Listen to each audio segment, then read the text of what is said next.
జగన్మోహన్ రెడ్డి 31 అక్రమాస్తుల కేసులో ప్రధాన నిందితుడు.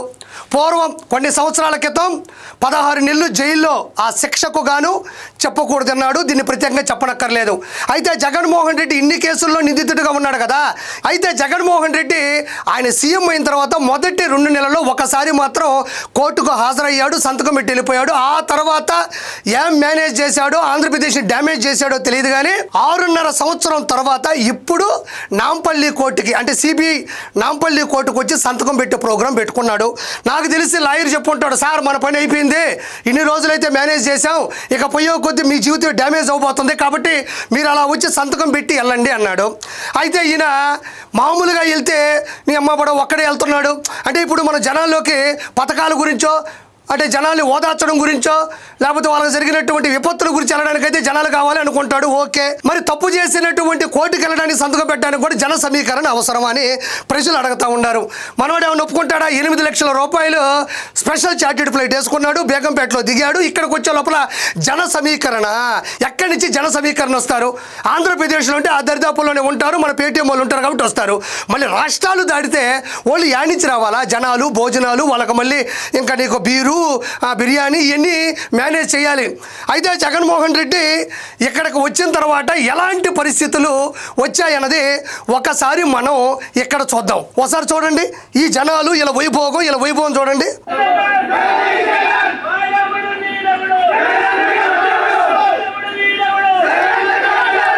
ఇక్కడ వీళ్ళు ఉన్నారు కదా, మీరు పొగాకు రైతుల దగ్గరికి వెళ్ళేటప్పుడు వీళ్ళే ఉంటారు, నిమ్మ రైతుల దగ్గరికి వెళ్ళేటప్పుడు వీళ్ళే ఉంటారు, మామిడికాయ రైతుల దగ్గరికి వెళ్ళేటప్పుడు వీళ్ళే ఉంటారు, గుంటూరు మిర్చి రైతుల దగ్గరికి వెళ్ళేటప్పుడు వీళ్ళే ఉంటారు. కాకపోతే వీళ్ళు కొంచెం దృష్టి పెట్టి చూస్తే దొరికిపోతారు అంతే. వీళ్ళు చేతిలో అట్ట పెట్టుకోవడం వల్లే అన్న అట్రఫ్లాప్ అయిపోయినాడు. ఇక్కడ వీళ్ళు ఏమంటున్నారంటే వాడెవడన్నా వీడెవడన్నా జగనన్నకి అడ్డెవడన్నా. మరి జగనన్నకి అడ్డెవడన్నా అన్నప్పుడు అసెంబ్లీకి వెళ్ళడానికి ఎవరు అడ్డు వస్తున్నారు? జగన్మోహన్ రెడ్డి అసెంబ్లీకి వెళ్ళడానికి ఎవరు అడ్డు వస్తున్నారు? మీరే అంటున్నారు కదా వాడెవడన్నా వీడెవడన్నా జగనన్నకి అడ్డెవడన్నా. మరి అసెంబ్లీకి వెళ్ళడానికి ప్రజా సమస్యల మీద పోరాటం చేసి గలమెత్తాల్సినటువంటి ప్రశ్నను రేకెత్తించాల్సినటువంటి అసెంబ్లీకి వెళ్ళడానికి ఎవరు అడ్డు వస్తున్నారు? భయం అడ్డు వస్తుంది. జగన్మోహన్ రెడ్డికి భయం అడ్డు వస్తుంది. ఎందుకంటే ప్రతిపక్ష హోదా లేదు కాబట్టి. ఇక్కడ ఇంకొకటి, వాడెవడన్నా వీడెవడన్నా జగనన్నకి అడ్డెవడన్నా కాదురా అనాల్సిందే. వాడెవడన్నా వీడెవడన్నా జగనన్నకి తోడెవడన్నా. తోడు ఎవడన్నా? తోడు ఎవడో? సొంత చెల్లి కన్న తల్లిని బయటికి పంపాడు, బాగోగులు చెప్పే బాబాయిని పైకి పంపాడు. ఇప్పుడు తోడు ఎవరూ లేరు. జగనన్నకి తోడెవడన్నా? పొరపాటును మీరు తోడుగా ఉంటారా చెప్పండి. 2024లో 11 వచ్చాయి. మళ్ళీ తోడేలాగా పీక్కొని తోడుగా ఉండడం వల్లే కదా 2029లో ఎన్ని వస్తాయి కూడా చెప్పలేనటువంటి పరిస్థితి వచ్చింది. ఇక్కడ జనాల్ని మనం చూసినట్లయితే జగన్మోహన్ రెడ్డి ఏమన్నా భారతదేశానికి ఒలింపిక్స్లో గోల్డ్ మెడల్ కొట్టడానికి వాలీబాల్ కోర్టుకి వెళ్ళలేదు, షటిల్ కోర్టుకి వెళ్ళలేదు, టెన్నిస్ కోర్టుకి వెళ్ళలేదు, బాస్కెట్బాల్ కోర్టుకి వెళ్ళలేదు, సిబిఐ కోర్టుకి వెళ్ళాడు. ఆ మాత్రం దానికి అర్థం లేని ఆరాటం ఎందుకు? పైసా ఉపయోగం లేని పోరాటం ఎందుకు? దేనికి ఇవన్నీ? ఇగో ఈ అట్టపెట్టెలు, ఇయే అట్టపెట్టెలు 100 ఉంటాయి, 100 మందికి 100 ఇస్తారు.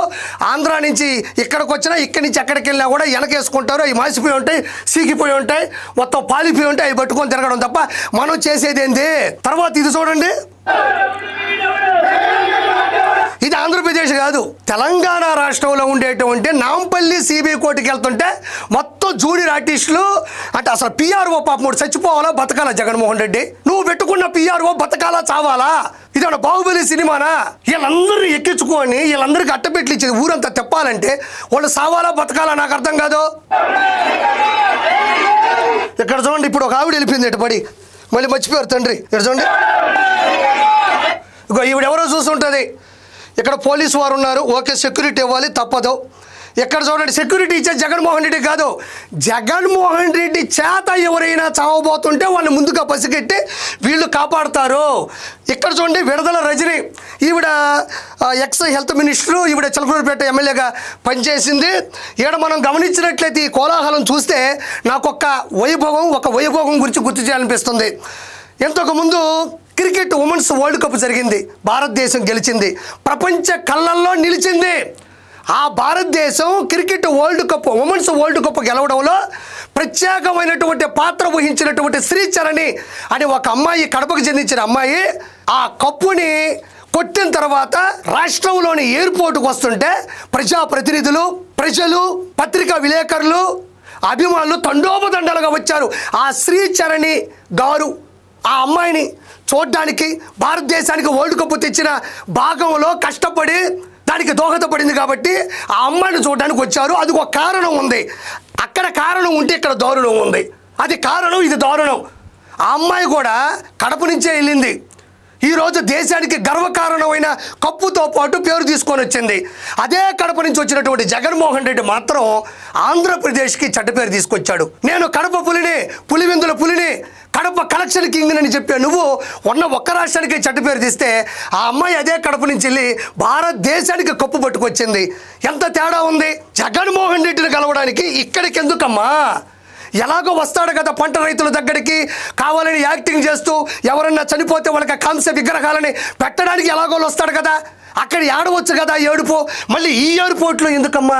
ఈ ఎయిర్పోర్ట్లో సిబిఐ కోర్టుకి వెళ్తుంటే, సిబిఐ కోర్టులో సంతకం పెట్టడానికి వెళ్తుంటే ఒక దోషి, 31 అక్రమ ఆస్తుల కేసుల్లో దోషి, ఈడీ కేసుల్లో దోషి అయినటువంటి జగన్మోహన్ రెడ్డి ఎయిర్పోర్ట్లో దిగుతుంటే సిగ్గుపడాల్సింది పోయి ఇదేంది కర్మ? సరేలే, వీళ్ళ కూడా అప్పుడు నొక్కేసినటువంటి డబ్బులు కొన్ని వేల కోట్ల రూపాయలు హైదరాబాద్లో ఎక్కడో దగ్గర పెట్టుబడి పెట్టుంటారు కాబట్టి అన్నతో పాటు వచ్చేసి, అన్నతో పాటు కలిసిపోయి, అన్నతో పాటు అవి కూడా పరామర్శించుకుని వెళ్ళడానికి వచ్చారు కాబోలు. కాబట్టి మళ్ళీ చూడండి, ఎయిర్పోర్ట్లో జై జగన్, ఎయిర్పోర్ట్లో బేగంపేట ఎయిర్పోర్ట్లో జై జగన్.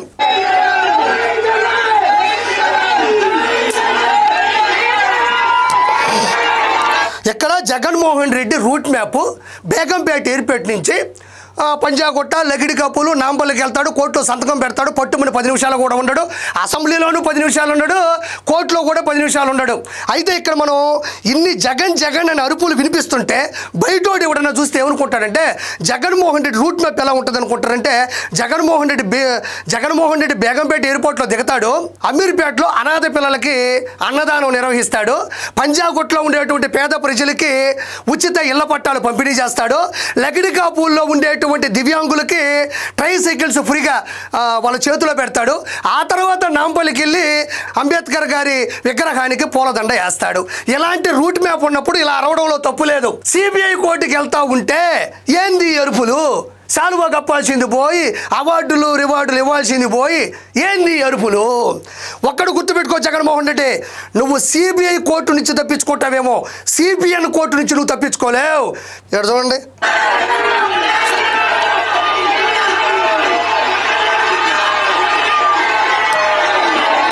ఏడ కెమెరా పెట్టేటప్పుడు జనాలు ఎంతవరకు ఉన్నారో వాళ్ళు కరెక్ట్గా అక్కడ వరకే పెడతారు. ఒక్కరోంతో పొరపాటున ఎవరిన భుజం తగిలి పైకి లేసింది అనుకోండి, ఖాళీగా ఉంటుంది. అదంతా ఆడ కుక్కలు లేదా కార్లు బైకులు వెళ్తూ ఉంటాయి.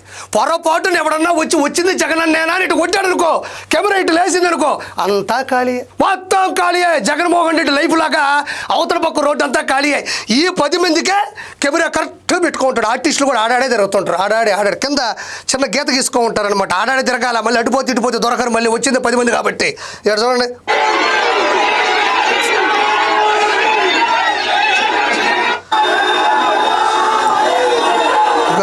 చెప్తున్నాడయ్యా. ఇక్కడ మళ్ళీ సేమ్ సిబిఐ కోర్టుకి పోయినామా, సంతకం పెట్టామా, అంత కూడు తిన్నామా, ఇంటికి వెళ్ళామన్నట్టు ఉండాలి కదా. మళ్ళీ ఇక్కడ మన రాష్ట్రం కూడా కాదు, ఇది తెలంగాణ రాష్ట్రంలో మన సిగ్గుబాధ. ఆంధ్రప్రదేశ్ నుంచి ఒక మాజీ ముఖ్యమంత్రి 31 అక్రమాస్తుల కేసుల్లో ఉన్నాడు, సంతకం పెట్టడానికి వచ్చాడు అని సిగ్గుబాధ మనకే. లేచి చెప్తున్నావా? నాకన్నా దాటినోడు ఎవడో లేడు, నాయి 31, నాకన్నా దాటినోడు ఉంటే చెప్పండి అని అందరికీ ఇలా పెడుతున్నావా? చెయ్యి ఇలా పెడతా. దేనికి పెట్టాలి మనం? ఇక్కడ చూడండి అయ్యా, ఇది లోటస్ పాండ్ ప్యాలెస్. ఈయన సిబిఐ కోర్టు నుంచి నేరుగా లోటస్ పాండ్ ఫోర్ట్కి వెళ్ళాడు. కోర్టు టు ఫోర్ట్, మంచి కోట, 100 కోట్ల రూపాయలతో ఆల్రెడీ కట్టుకున్నాడు.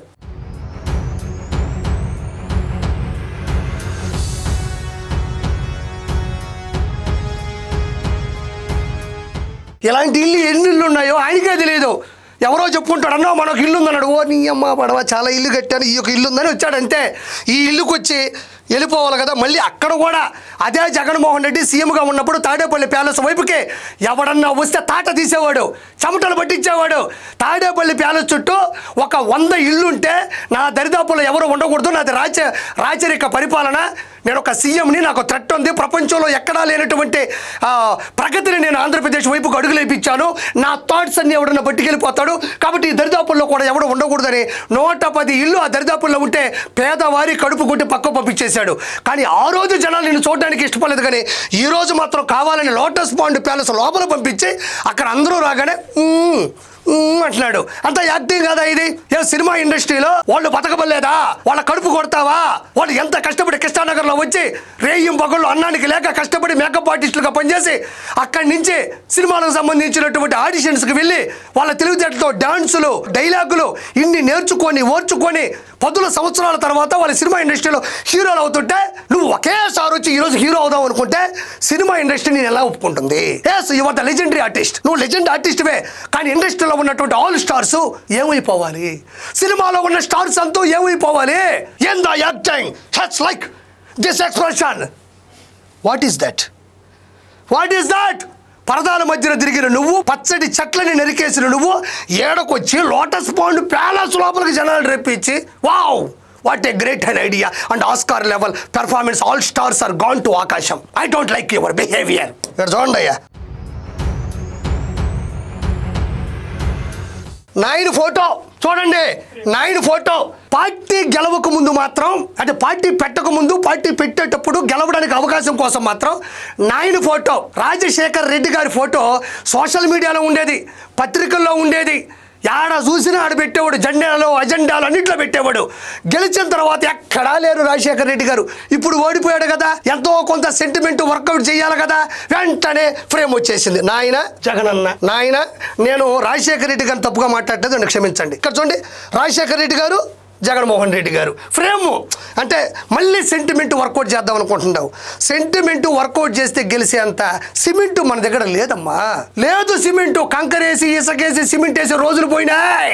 అయితే ఈ జనాలు మూకుముడిగా ఆయన చుట్టూ ఉన్నప్పుడు పెట్టినటువంటి ఒక అట్ట పెట్టే, ఆయన జీవితాన్ని అట్టపులాపు చేస్తున్నటువంటి అట్ట పెట్టి మీద ఎవరు రాశారు చూద్దాం. చూడండి ఒకసారి. 2029లో రప్ప 88 మ్యాజిక్ ఫిగర్ దాటిన తర్వాత గంగమ్మ జాతరే. ఏమిరా మీకు ఈ కర్మ? ఇంట్లో వాళ్ళు చెప్పినట్టు అంత సద్యను దీన్ని కూలి పడికెళ్ళి 10 రూపాయలు సంపాదించుకుని కుటుంబం ప్రశాంతంగా ఉంటుంది కదా. ఈ జాతరలు మనకి ఎందుకు? ప్రతి ఊర్లో ఒక జాతర జరుగుతుంది కదా, మరి జగన్మోహన్ రెడ్డి గంగమ్మ జాతర ఎందుకు? సరే చూడండి, 88 మ్యాజిక్ ఫిగర్ అంటే 175కి 88 మ్యాజిక్ ఫిగర్ దాటగానే ఈడ గంగమ్మ జాతర అంటాయా? నాకు అర్థం కాదు. ఇక్కడ ఒకసారి చూడండి మిత్రులారా, ఇక్కడ 88 దాటిందంట. సరే, మనం కూడా ఒక అనాలిసిస్ చేద్దాం. ఆ లెక్క ఏంటో, ఎన్ని రాబోతాయో మనం కూడా చేద్దాం. మాతో ఒక సర్వే అనుకోండి, ఆర్పీ సర్వే. ఇంతకు ముందు వచ్చిన సీట్లు 11, ఇంతకుముందు వచ్చిన సీట్లు ఇవి 11. ఇప్పుడు ఇది 2024లో. నెక్స్ట్ మ్యాజిక్ ఫిగర్ 2029లో 88 అంటున్నారయ్యా. ఇవి నా సర్వేలో ఇవి రెండు చూస్తూ ఉంటే 88/11 ఈక్వల్ టు 8. 2029లో జగన్మోహన్ రెడ్డికి వచ్చేటువంటి సీట్ల సంఖ్య కిరాక్ కార్పీ ఫార్ములా, కిరాక్ కార్పీ సర్వే 88 2029లో మ్యాజిక్ ఫిగర్ అంటున్నారు. 2024లో వచ్చింది 11, 2 1. ఈ 2 1 88 కిందేస్తే వచ్చేది మొత్తం కలిపి 8 సీట్లు. ఒరిని పాసుగాల, మీరు ఈ రోజు హైదరాబాద్కు వచ్చి సిబిఐ కోర్టు చేసిన గందరగోళం వల్ల 3 సీట్లు పోయినాయి. ఈ నెక్స్ట్ వచ్చేది జగన్మోహన్ రెడ్డికి 8 సీట్లే. నేను ఫైనల్గా ఒకటి చెప్తున్నా, జగన్మోహన్ రెడ్డి అనుకున్నాడు 2024లో నేను ఎన్ని పొరపాట్లు చేసినా, నేను ఎంత శాడిజంగా సైకోయిజంగా ప్రవర్తించినా కూడా నాకు 151 సీట్లు ఆల్రెడీ ఉన్నాయి. 5 అటు ఇటు పోతాయి అనుకున్నాడు. 151లో 5 అటు ఇటు పోతాయి అనుకున్నాడు. కానీ 2 1 మధ్య నుండి 5 పోతుందని ఆయన ఊహించలే. ఎందుకు పావు? ఇలాంటి చేష్టాలు చేసావు కాబట్టి నీకు 11 వచ్చాయి. ఒక పని చేయి, ఆ పేటీఎం వాళ్ళు నీ కోసం వచ్చేవాళ్ళు కొంతమంది ఉన్నారు కదా, బీరు బిర్యానీలకి, వాళ్ళందరినీ ఇప్పుడు ఆంధ్రప్రదేశ్, తెలంగాణ, మిగతా 26 రాష్ట్రాలు ఉన్నాయి. ఆంధ్రప్రదేశ్, అరుణాచల్ ప్రదేశ్, అస్సాం, బీహార్, ఛత్తీస్గఢ్, గుజరాత్, గోవా, హర్యానా, హిమాచల్ ప్రదేశ్, జార్ఖండ్, కేరళ, కర్ణాటక, మధ్యప్రదేశ్, మహారాష్ట్ర, మణిపూర్, మిజోరం, మేఘాలయ, నాగాలాండ్, ఒడిషా, సిక్కిం, పంజాబ్, రాజస్థాన్, తెలంగాణ, తమిళనాడు, త్రిపుర, ఉత్తరాఖండ్, ఉత్తరప్రదేశ్, వెస్ట్ బెంగాల్, 28 రాష్ట్రాలు ఉన్నాయి. 2 రాష్ట్రాలు అయిపోయినాయి వీళ్ళని తిప్పి. మిగతా 26 రాష్ట్రాలకు కూడా వీళ్ళందరినీ లారీలో ఎక్కించుకొని అక్కడ కూడా తిప్పు, ఈ అడ్డుపెట్లు వేసుకొని తిప్పు. నువ్వు ఏ రాష్ట్రంలో తిరగాలా, ఏ రాష్ట్రంలో ఉండాలని కూడా నీకు లేదు. కాబట్టి దయచేసి నువ్వు అన్ని రాష్ట్రాలు తిరుగు. Thank you so much. Please subscribe to Leo news for more videos.